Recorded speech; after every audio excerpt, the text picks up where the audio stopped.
The production of this video was made possible by donors to the Orchestration Online Patreon initiative. Please consider adding your support to the creation of free educational internet resources by visiting our Patreon page linked below.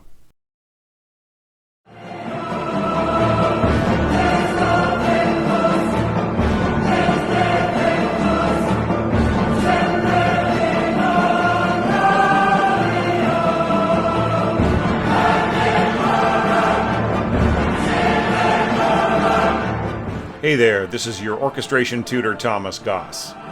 Well, you all did it. I asked for 77,000 subscribers and so many viewers pulled through. Thanks to all my new and ongoing subscribers. And that means that I can start releasing videos about Carl Orff's Carmina Burana, starting with this intro video, focusing on the orchestra that he used and its scoring.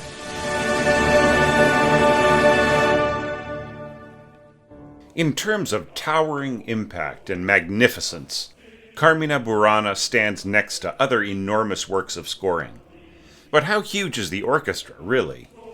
The answer is, by comparison, not actually that huge. Other massive orchestral showstoppers have truly immense numbers, like the Planet's quadruple winds, 6 horns, and added euphonium. Or the Rite of Spring's quintuple winds, 8 horns, 5 trumpets, and 2 tubas. And let's not even start on Richard Strauss and Mahler. Carl Orff achieves his monumental sound with standard orchestral numbers for the top half and bottom of the score. Triple winds, standard 4-3-3-1 brass, and however many string players the orchestra can afford to hire and fit on the stage. This is not to say that there aren't extras. There's much more than meets the eye concerning keyboards and percussion that we can see on the first colossal page. And those increased numbers can add up to quite complex issues with player doubling and staging. But before we unpack all of that, let's look at each section separately and examine some of the unique features and approaches in both scoring and technique, starting, as usual, with the winds. It could be easy to just sum up the whole section quickly by saying that with these triple numbers for each family, the third players get all the standard doublings. Third flute on piccolo, third oboe on English horn, third clarinet on both E-flat and bass clarinets, and contrabassoonist on a dedicated part throughout, with no doubling on third bassoon. But to just rush on to the next section would be to dismiss Orff's careful structural planning and pseudo-medieval world-building. Flute, as the most authentic and evocative instrument in calling back an ancient feeling to the music, receives pride of place in many a featured solo. And in these solos, its part is often simplified in its capacity for nuance with tenuto, tenuto staccato, and portato markings, emulating players of olden days with more homespun sensibilities and less modern sophistication.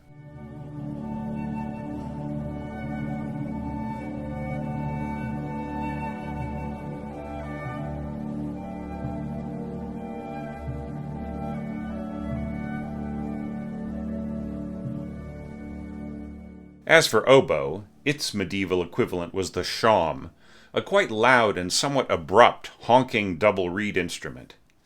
You'll see Orff try to rebuild this timbre in places, with double and triple unison oboes buzzing together melodically, or even a unison with first and second above in octaves with English horn below, as we hear in O Fortuna's first couple of verses.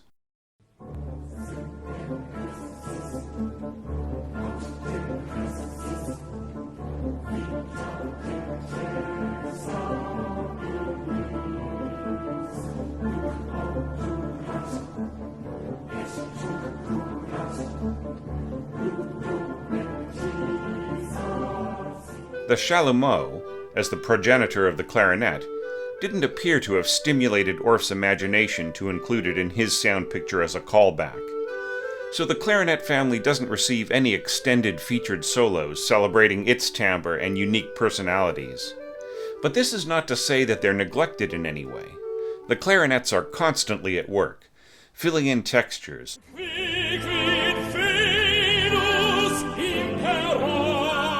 supporting choral lines,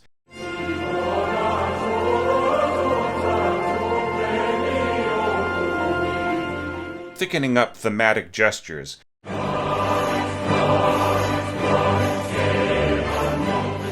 and darkening orchestral colors.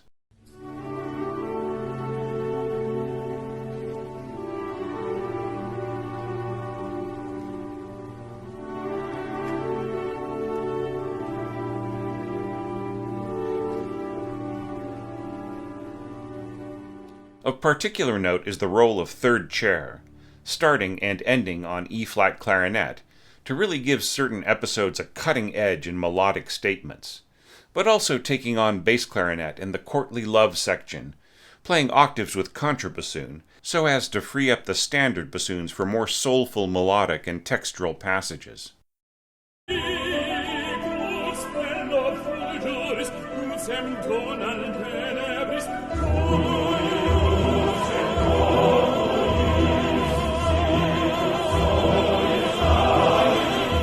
Which just leaves the bassoons, often brought forward in textural writing to highlight their grittier, more unpolished sound in recalling ancient times.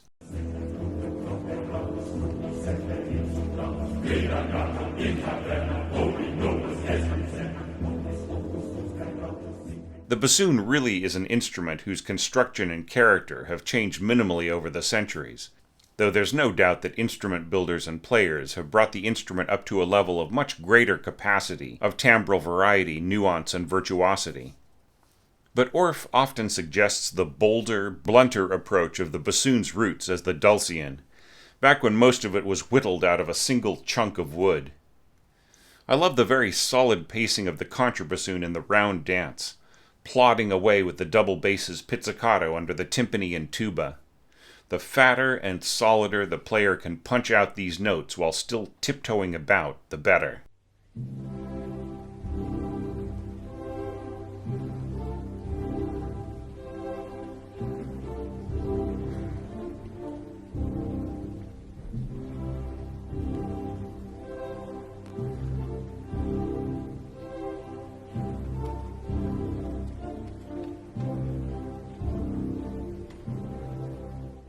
All the same, the one featured solo for bassoon is as much influenced by Stravinsky as it is by a vision of the Middle Ages, of which I'll have more to say when we analyze this song.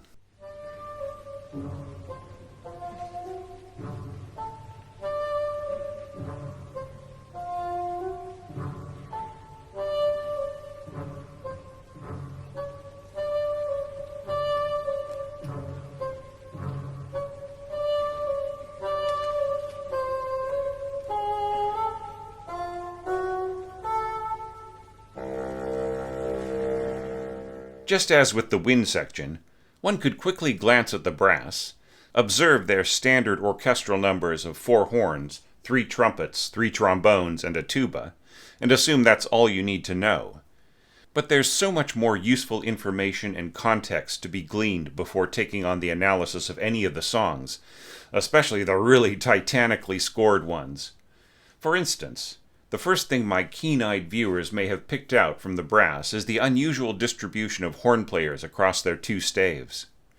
By the mid-1930s, modern composers often grouped first and third horns together on the upper staff for simplification of notating higher parts, and likewise with the second and fourth horns for lower parts. In Bartók's scores, you might see both this approach and the standard first and second / third and fourth scoring on different pages, depending on the most convenient layout for the given passage of music. Here in Carmina Burana, Orff takes the odd-numbered on top and even-numbered on the bottom approach and sticks with it for nearly the entire score, or at least his copyist and publisher did.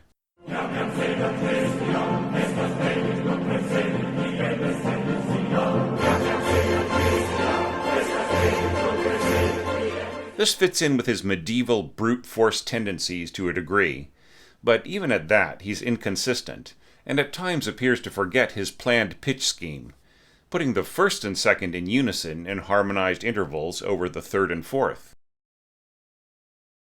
instead of first and third on top, and second and fourth on the bottom, as in other parts of the score. This layout would make more sense with first and second sharing the top staff, and third and fourth on the bottom, as is standard. So it looks as though Orff or the copyist simply forgot the pitch scheme, and thus the players will just team up in this other way.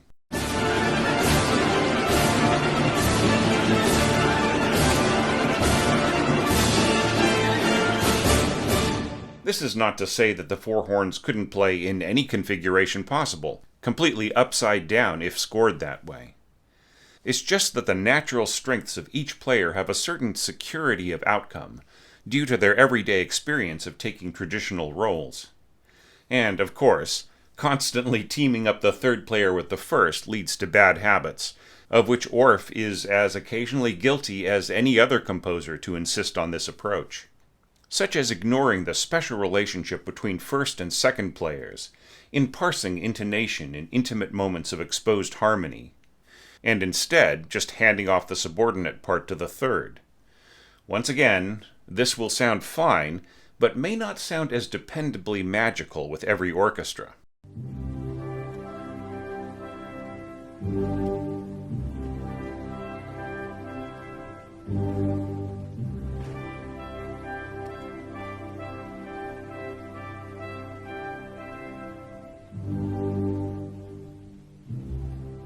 Of course, I'm just being picky to a degree, since nearly all the time this all works out fine in the end.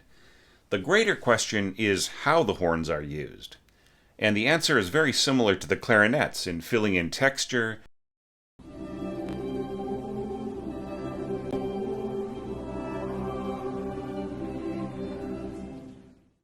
supporting the choir,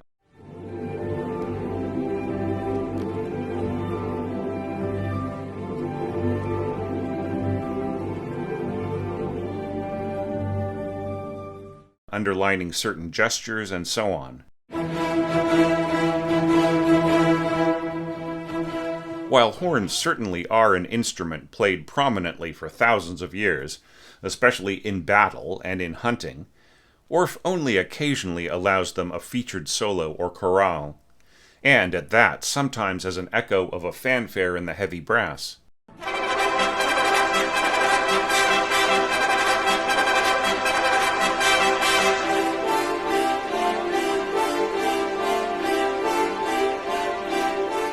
Which naturally leads us to the trumpets. Orff scores a trio of B-flat instruments, the most commonly used model of that day in Central Europe, and their innately richer, throatier tone fits quite well wherever they emerge, often teaming up in stacked triads with the trombones,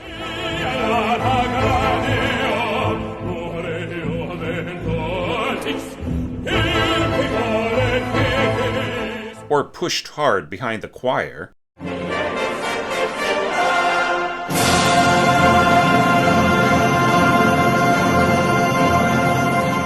or even in certain solos ranging from the heroic to the strikingly unusual.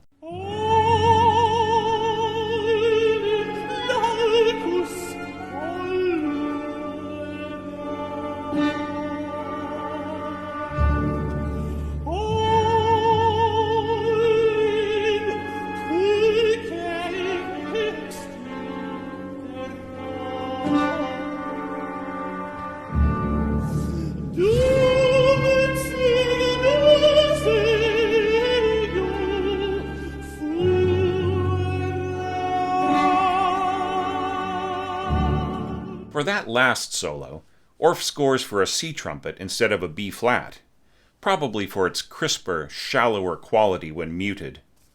C trumpets also appear in several other songs, apparently for both their brighter tone and for their ability to play most of the written pitches as open tones, as if they were natural trumpets in C. I touched on this in my preview video of the song Wäre Dieu wert alle Mine, with a very thorough examination in the sister video orchestration tip, C trumpet versus B flat trumpet. Both are linked below in the info.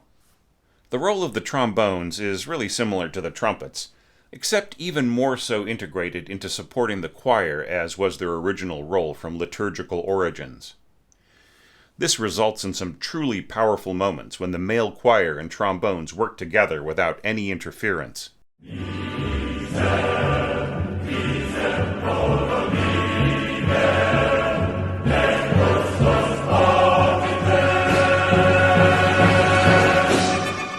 As mentioned before, trombones often play the same parts as the trumpets an octave lower, even when those trumpets spread out over a voicing of an octave span.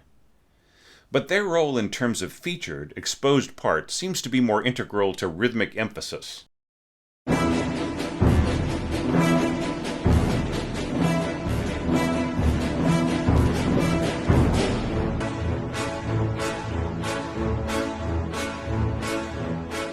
Or simply a note of joyful aggression.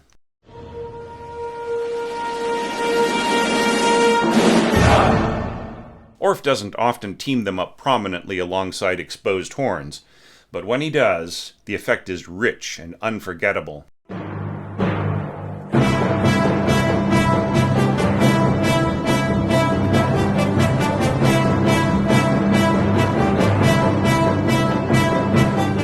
Though the role of tuba may seem fairly simple and straightforward from the start, with tons of Ds and As in the first two songs, and a lot of root pitches from there, it still bolsters Orff's schemes of direct, intense tutti scoring and choral support. All the same, he gives the player plenty of time off to catch their breath, even during some of the big early numbers. Teaming up with the timpani seems obvious, and yet Orff can really push this relationship in grandiose ways.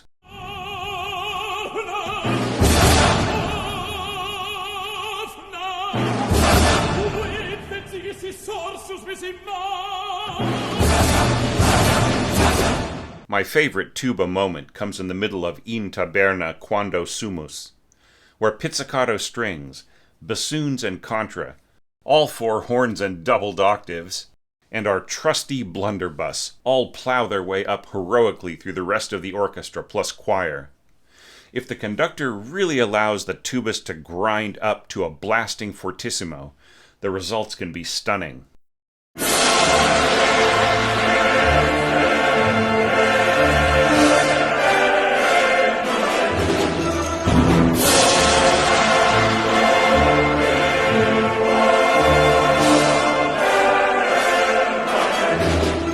In terms of tone production, technically everything in the score between the brass and the strings, except for the choir, is some kind of percussion instrument, whether it's mallets on drumheads and tone bars, mallets or metal against metal, and hammers against piano strings.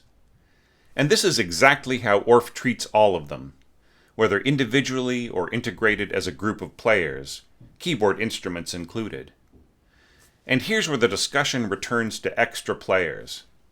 Most top professional orchestras include one timpanist and 3 to 4 percussionists, as well as one keyboard player who covers celesta, piano, organ, harpsichord, and so on. Orff's score calls for a maximum of 7 percussionists playing at a time, not including the timpanist, plus 2 pianists and a celesta player. Whether all these players can be hired, or even all fit on the stage at once, is for each orchestra to decide and adapt according to their budget and circumstances. Any inclusion of 2 grand pianos plus a celesta on the lower part of the stage automatically cuts into the number of string players which can participate. And in a work such as this one, a smaller string section will quickly get swallowed up by brass and choir on larger numbers. With a sizable stage and an ample budget, this is no problem. But some orchestras with tighter budgets may very well have the second pianist double on celesta, swapping between either instrument in the one place that both are scored simultaneously. With a really tight budget, it's not unusual to see the celesta part played on a keyboard stationed next to the second piano. Of course, considering that all 7 percussionists aren't needed 90% of the time, it also works fine to ask one of them to cover that part, which is technically simple enough to cover for most professional players with a little keyboard training. But for that matter, one might see Carmina Burana performed with only 5 or 6 percussionists, consolidating 2 parts or trading quickly over from one instrument to another. All that matters is that the keyboards and percussion work together so seamlessly as to provide an integrated, energetic pulse that's organic rather than motoristic.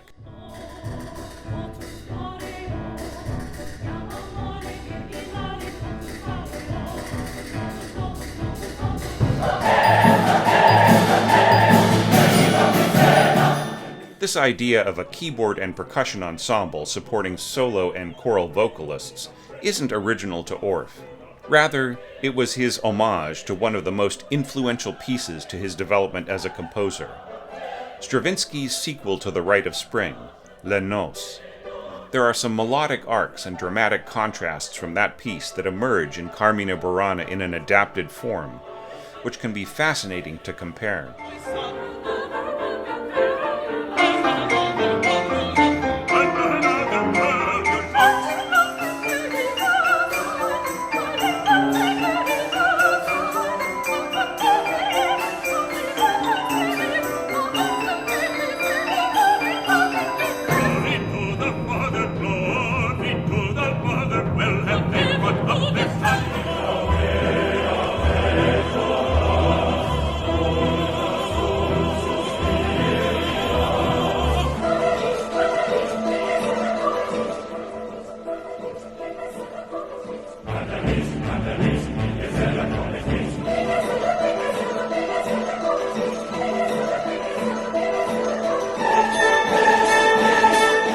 In fact, there are 2 entire songs in the cycle that are scored only for percussion ensemble, 2 pianos, and singers, both of which appear toward the end, and despite their stripped-down texture, they show no loss of energy or intensity. Quite the opposite, in fact.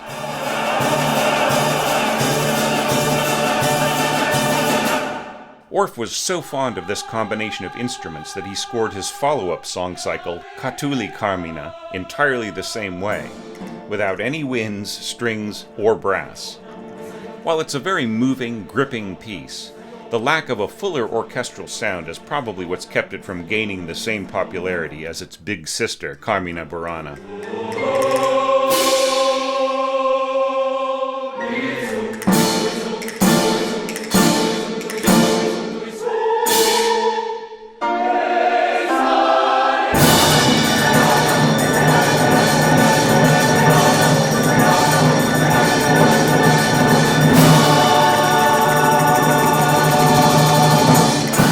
As to the percussion and piano scoring of Carmina Burana itself, most of the instruments are used in very general ways. Snare drum driving the beat forward, cymbal crashes releasing pent-up tension, tambourine keeping the texture rhythmic and edgy, and so on. The pianos never perform any solos or melodies for their own sake, but always in support of the texture. There is no nascent piano concerto lurking within the scoring of this piece. Instead, the pianos outline harmonies, set moods, establish rhythmic patterns, and at times seem like auxiliary mallet instruments reinforcing figuration.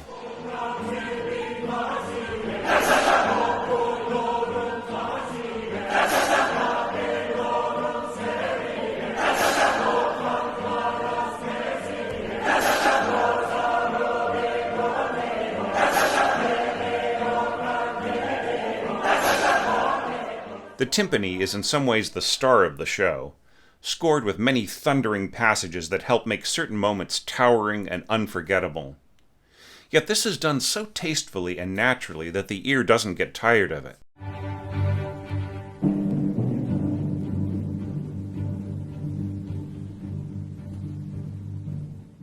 What's lovely is Orff's sense of restraint as well as grandeur. For instance, in using soft timpani and nothing else to accompany a very intimate, innocent-sounding flute solo.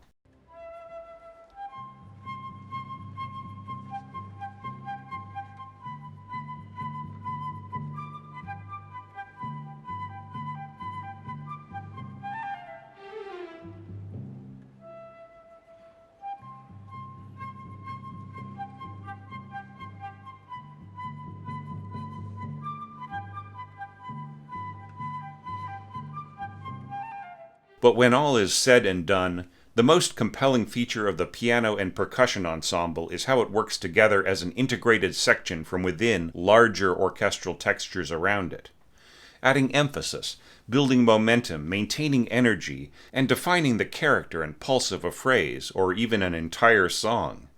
This is one of the strongest and most unique features of Orff's masterpiece.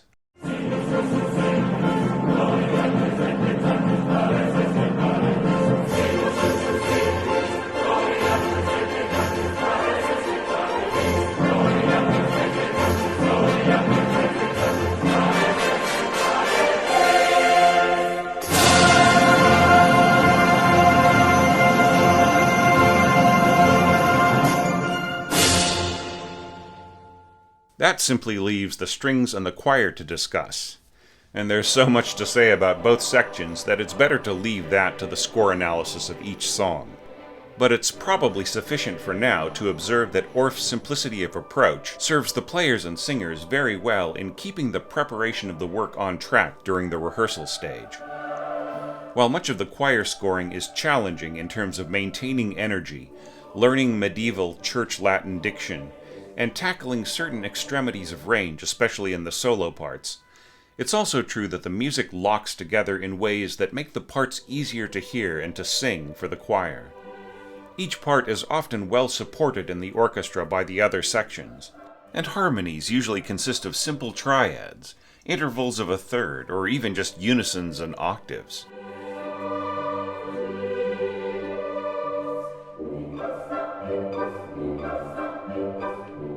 And while Orff takes full and frequent advantage of string techniques like flautando, harmonics, tremolo, multiple stops, back and forth strummed pizzicato, and very fast, fluid playing, certain other concerns aren't really a big issue. Intonation, unity of phrasing and bowing, as well as rhythmic and harmonic simplicity, all add up to a piece that's not really all that hard to play, except in terms of sheer endurance.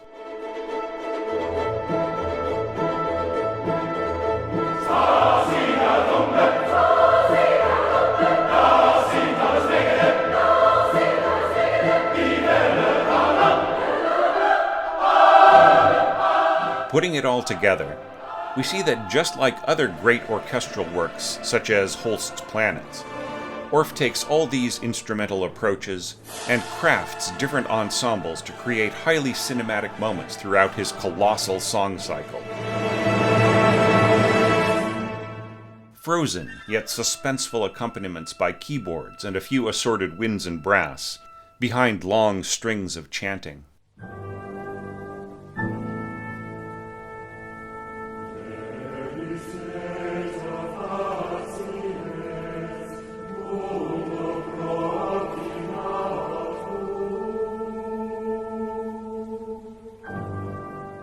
Warm, pulsing support by intimate muted strings and incredibly soft lower winds and horn, of innocence on the cusp of love.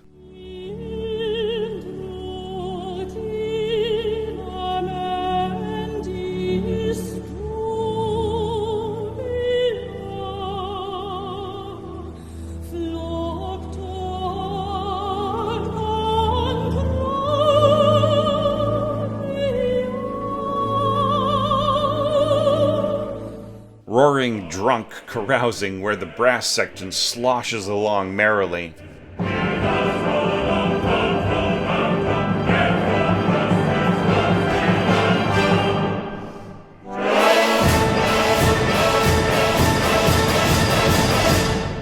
Glorious explosions of heroism and adoration with a glittering sheen of percussion and upper winds.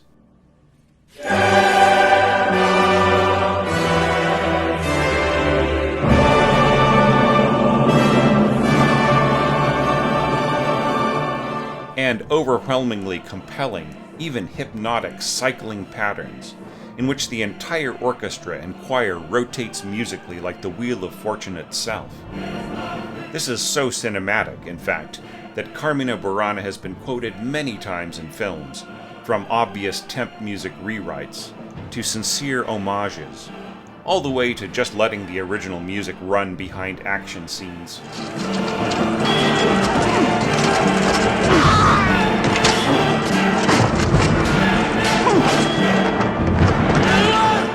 A little bit of musical housekeeping is in order, in which I'll mention a few points here to help my viewers score reading in future videos.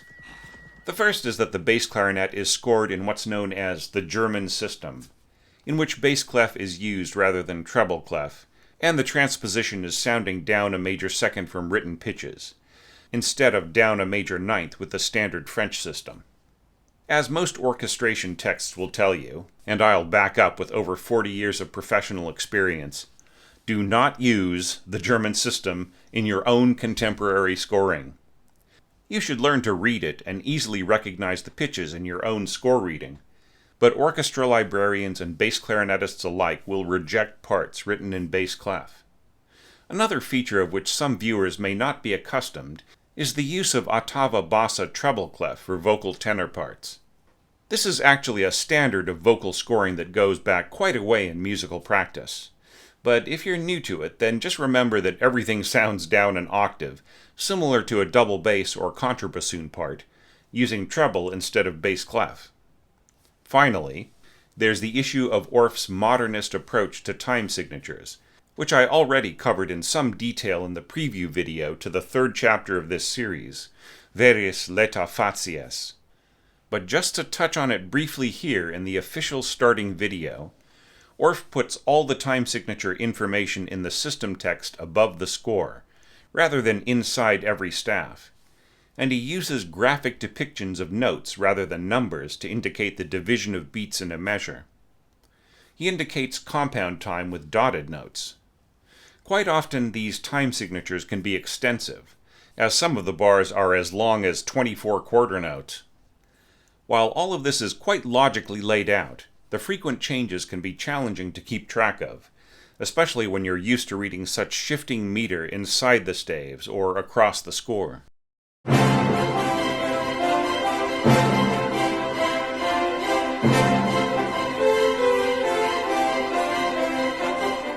One last little footnote I almost forgot to mention is to watch out for the seemingly haphazard rehearsal marks, which miss a lot of obvious entrances, new sections, and spots needing extra rehearsal. The answer to this mystery is that these marks are placed every 10 bars, starting with rehearsal 1 on bar 10. While this results in the conductor always having to say, let's pick it up from 2 bars after figure 90 or whatever, the beauty of this system is that all you have to do is add a 0 at the end of each rehearsal number to know exactly which bar you're at in the score. But one could simply do that by adding the measure numbers at the beginning of each system and putting rehearsal marks where they'd save the conductor the most time in explaining where to start the orchestra. So just like with German system bass clarinet, I strongly advise avoiding this approach and instead using today's more practical standards. Even after all that, this video barely scratches the surface. To fully grasp what makes a piece like Carmina Burana great, we'll have to take an in-depth look at the scoring, starting with the first official chapter of score analysis of the opening number, O Fortuna. Please join me for that release, coming very soon, and welcome to this new series of videos.